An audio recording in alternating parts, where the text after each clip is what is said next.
2024 जो कि बहुत दूर की बात मैं नहीं बता रही हूँ। 2024 में जब विधानसभा का चुनाव हुआ था तो 28 आदिवासी सीट में से मात्र एक ही बीजेपी के पास गया था। तो खैर उनका नाक एक सीट से बचा, वही उनके लिए काफी है। इसके अलावे और कोई भी आदिवासी सीट के बारे में वो सोच भी नहीं सकते, क्योंकि आदिवासी समाज उनके साथ है ही नहीं।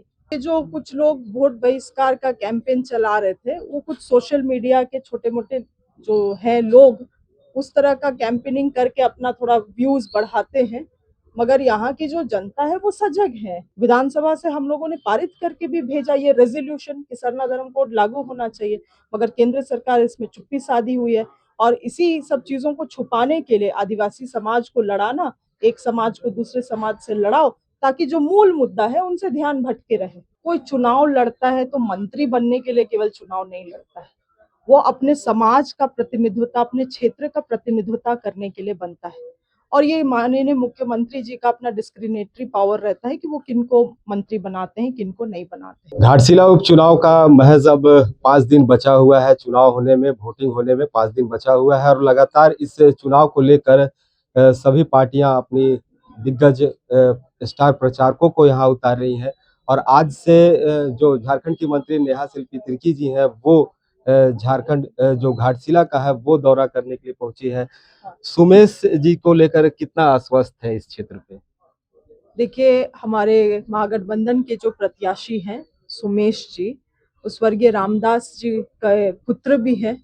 और हम लोग काफी आश्वस्त हैं, क्योंकि घाटशिला की जनता हमेशा से वैसे संगठन का, वैसे विचारधारा के सहयोग में, समर्थन में खड़ी रही है जो समाज को एकजुट रखता है। और आज हमारे जो झारखंड में महागठबंधन की सरकार है, ये किसी विशेष एक जाति या एक धर्म की सरकार नहीं है, ये सब की सरकार है।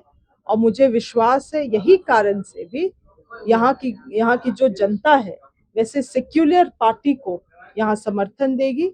और विशेष रूप से सोमेश सोरेन जी को चुनाव जिता के जो हमारे स्वर्गीय रामदास सोरेन जी थे उनको सच्ची श्रद्धांजलि देने का काम करेगी। काफी ये हॉट सीट होता जा रहा है, लगातार जो स्टार प्रचारकों का है वो यहाँ दौरा देखा जा रहा है। देखिए, कोई भी उपचुनाव तो हॉट सीट रहता ही है, क्योंकि सभी संगठन अपने तरफ से अपनी पूरी ताकत लगाती है। मगर बीजेपी का यहाँ पे पूरा प्रयास आप देखिएगा तो पूरा उनका प्रयास को एक तरीके से करे तो जनता उसको विफल कर ही देगी। क्योंकि 2024 जो कि बहुत दूर की बात मैं नहीं बता रही हूँ, 2024 में जब विधानसभा का चुनाव हुआ था तो 28 आदिवासी सीट में से मात्र एक ही बीजेपी के पास गया था। तो खैर उनका नाक एक सीट से बचा, वही उनके लिए काफी है। इसके अलावे और कोई भी आदिवासी सीट के बारे में वो सोच भी नहीं सकते, क्योंकि आदिवासी समाज उनके साथ है ही नहीं। आदिवासी की बात कर रहे हैं, यहाँ कुर्मी का भी कुछ वोट है, तो आदिवासी कुर्मी इस बार कुर्मी लोग वोट बहिष्कार की भी बात कर रहे हैं। देखिए, ये जो कुछ लोग वोट बहिष्कार का कैंपेन चला रहे थे, वो कुछ सोशल मीडिया के छोटे मोटे जो हैं लोग उस तरह का कैंपेनिंग करके अपना थोड़ा व्यूज बढ़ाते हैं। मगर यहाँ की जो जनता है वो सजग है। यहाँ की जनता को देखिए, वोट का जो अधिकार किसी भी जनता के पास रहता है तो वो केवल एक केवल कोई मामूली अधिकार नहीं है। उससे जनता को कई सारे लाभ मिलते हैं, सुविधाएं मिलती हैं। उन तमाम चीजों के लिए जनता वोट करती है। हमारी जो महागठबंधन की सरकार है, 2019 के बाद हम लोगों ने क्या योजनाएं नहीं लाया। आपके बताइए, किसानों का 2 लाख ऋण माफी हुआ, बिजली बिल 200 यूनिट माफी हुआ, अब वो आवास मिला, बहुत सारे महिलाओं को मैया सम्मान योजना मिल रहा है, जो छोटी बच्चियां हैं जो स्कूल जा रही है उनको सावित्रीबाई फुले योजना मिल रहा है। तो तमाम ऐसी चीजों को देख के, समझ के जनता वोट करती है। तो कुछ कुछ इक्का दुक्का लोगों के बोलने से कि वोट का बहिष्कार करेंगे, मुझे लगता है समाज को फैसला लेने दीजिए। 14 तारीख को अपने रिजल्ट आ जाएगा। मांग इन लोग का जो है वो कह रहे हैं कि सरना धर्म कोड नहीं किए हैं, या कुर्मियों को आदिवासी में सम्मिलित करने की जो बात हो रहा है वो नहीं चल रहा है। तो कह रहे हैं कि जो सरकार हमें ये देगी उन्हीं को हम लोग वोट करेंगे। तब तो बिल्कुल उनको बीजेपी को नहीं वोट करना चाहिए, क्योंकि केंद्र में बीजेपी की सरकार ही बैठी है। और आखिरकार अगर सरना धर्म कोड किसी को देना है तो वो केंद्र सरकार को देना है। इसके लिए तो हमारे जेएमएम और कांग्रेस की सरकार लगातार संघर्ष किए सड़क से सदन तक। विधानसभा से हम लोगों ने पारित करके भी भेजा ये रेजोल्यूशन कि सरना धर्म कोड लागू होना चाहिए, मगर केंद्र सरकार इसमें चुप्पी साधी हुई है। और इसी सब चीजों को छुपाने के लिए आदिवासी समाज को लड़ाना, एक समाज को दूसरे समाज से लड़ाओ, ताकि जो मूल मुद्दा है उनसे ध्यान भटके रहे।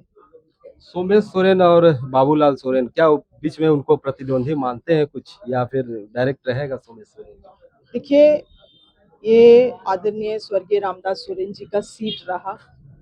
उनके चले जाने के बाद उनके पुत्र ने उनका जो जिम्मेवारी है उसको संभाला है, यहाँ की जनता की जिम्मेवारी को संभाला है।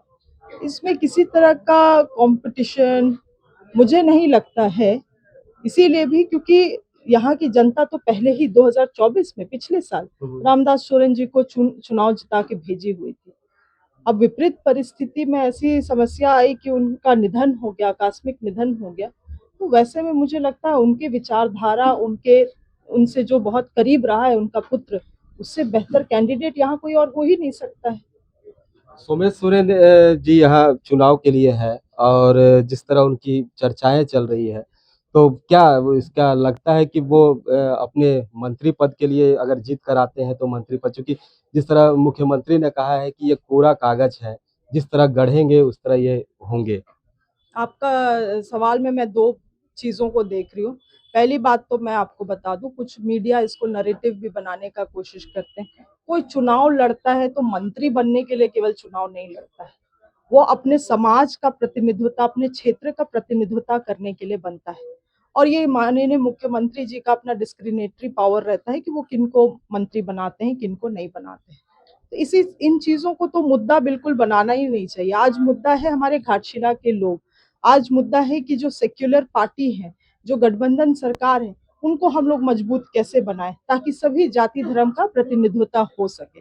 दूसरी चीज, जो आदरणीय माननीय मुख्यमंत्री जी यहाँ के धरती से बोल के गए हैं कि सोमेश सोरेन जी कोरा कागज है, मतलब मैं इन शब्दों से इतनी प्रभावित हूँ कि माननीय मुख्यमंत्री कितना दूर का सोचते हैं, क्योंकि मुझे लगता है कि वो हर एक युवा नेता के लिए इसी तरह से वो धारणा रखते हैं।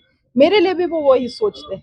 मैं शिल्पी नेहा तिर्की आज उनके लिए एक कोरा कागज के तरह हूँ, क्योंकि मैं एक युवा नेता हूँ। वो समाज के लिए, वो यहाँ की जनता, झारखंड की जनता क्या लिखेंगे, बिल्कुल वो आगे का समाज का रास्ता तय करेगा। और सोमेश सोरेन जी में वो देख रहे हैं ये चीज, तो ये बहुत ही आदरणीय मुख्यमंत्री जी का दूरदर्शिता है, ये दूरदर्शिता है ये, बिल्कुल। अच्छा, ये मुद्दा यहाँ का घाटशिला का मुद्दा पलायन का सबसे ज्यादा देखा जा रहा है, जिस तरह चर्चाएं चल रही है, जो HCL का हो या खदान की बात हो। देखिए, 2014 के बाद तो देश की जो स्थिति हुई है, विशेष रूप से जो बेरोजगारी का भार हम लोग देख रहे हैं, आप तो देख ही रहे हैं बिहार चुनाव में जो व्यक्ति ने कहा कि 2 करोड़ नौकरियां देंगे और बोल के सत्ता में आए थे आदरणीय मोदी जी, अब कह रहे हैं कि भाई रील बनाओ और पैसा कमाओ। तो जो देश का प्रधानमंत्री का विजन ये है कि अब युवाओं को रील बना के पैसा कमाना चाहिए, आप समझ जाइए कि इस देश कहाँ जा रहा है, किस गर्त में जा रहा है। तो यही चीजें हैं, कई सारी समस्याएं हैं। राज्य सरकार अपने तरफ से पूरा प्रयास करती है कि विभिन्न योजनाओं को ला के कुछ ऐसी एक नई दिशा दिया जाए समाज को कि पलायन सब रुक सके, मगर केवल राज्य सरकार के से समाधान संभव नहीं है, केंद्र सरकार को भी सहयोग करने की आवश्यकता है। आज HEC को देख लीजिए, HEC का क्या स्थिति है, उस तरह से HCL का आप कह रहे हैं, वही सेम स्थिति है। जी, ये थे शिल्पी नेहा तिर्की जी। अब जिस तरह इन्होंने प्रचार शुरू किया है, प्रचार अभियान आज से शुरू किया है, अब देखने वाली बात यह होगी कि 14 तारीख को क्या झारखंड में तीर कमान घाटशिला में चलता है या नहीं।